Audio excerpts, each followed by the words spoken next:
Yes, you raised a challenge about preemption, and I told you that there are many much better cases. No, I didn't say fact, that. Let me be very clear. Let me be very clear what I say right now.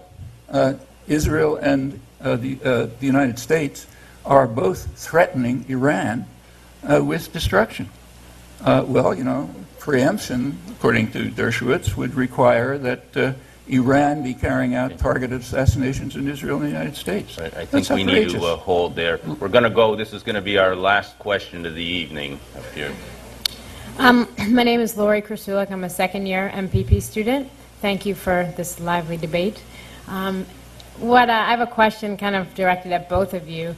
But Professor Dershowitz, in your book, you said you hope to have a win-win situation where everyone had to give something up. And what's clear to me after this debate and just looking at history, that no one's able to come to a resolution where they're willing to give up enough to the other person. So it seems to me that the only way to win is to have everybody lose. So I'd like you to comment on a proposal where maybe if you all lost, we'd actually come out winning. Well, I think there is a win-win possible situation. Israel has been giving up much. It gave up the Gaza.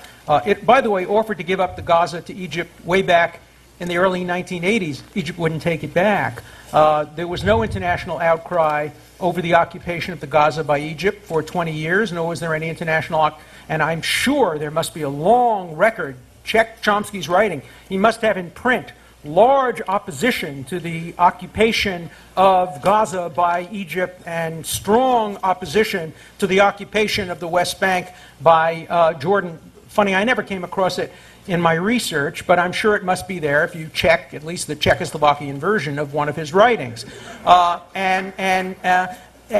So I do think there's a win-win solution. The win-win solution is the one I proposed starting in 1967, and that is Israel make territorial adjustments necessary to secure its boundary and securities, consistent with Palestinian rights, no occupation of Palestinian cities, a two-state solution. That is a win-win situation. And let me tell you why I consider myself pro-Palestinian. I am pro-Israel and pro-Palestinian because I favor a viable, healthy, economically strong, politically democratic Palestinian state. That will be good for Palestine, it will be good for Israel, it will be good for the world. Israel has a major stake in the success of Palestine, whereas the Palestinians have never had a major stake in the success of Israel. And so I see a successful Palestinian state, a viable, largely contiguous Palestinian state, as a win-win situation, not only for Israel and the Palestinians, but for the United States and the rest of the world. I only hope that Professor Chomsky can join me in agreeing that we're not going to get a perfect solution.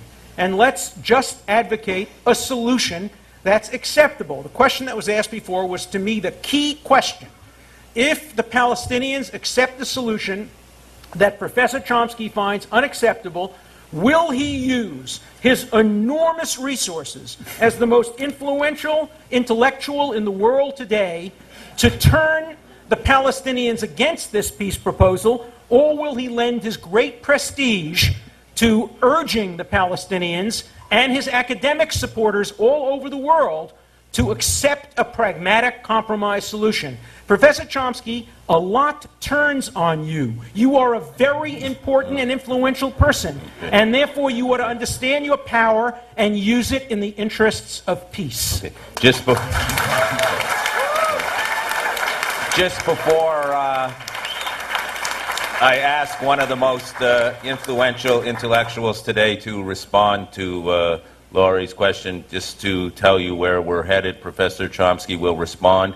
Then, in accordance with our rules of procedure and decorum for this evening, I will ask Professor Chomsky to offer a 2-minute summary for the evening, to be followed by Professor Dershowitz. Professor Chomsky. Yes. Well, with regard to my opposition to the Jordanian-Egyptian occupation, there is ample material in print, and there has been for 35 years, ever since I publicly and openly and very prominently supported the two-state settlement, which Mr. Dershowitz says he now supports. I'm glad to hear that. I don't have the background evidence. Let's return, and that means, of course, opposing Jordanian Egyptian occupation. Let's turn to the question we were asked to address. Where do we go from here? Well, we actually have two fundamental choices.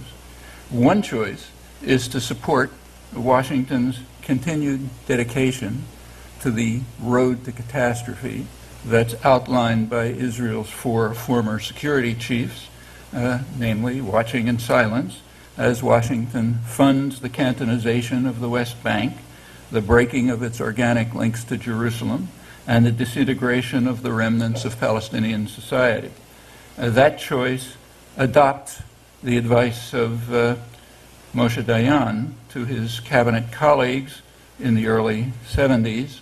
Dayan was in charge of the occupation. He advised them that we must tell the Palestinians that we have no solution. You shall continue to live like dogs, and whoever wishes may leave. That's the solution that is now being implemented.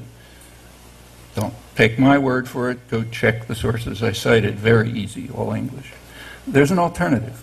The alternative is to return to the spirit of the one break in U.S.-Israeli rejectionism.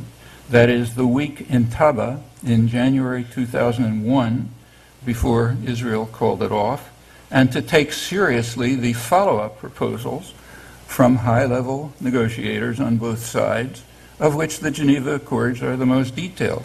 There is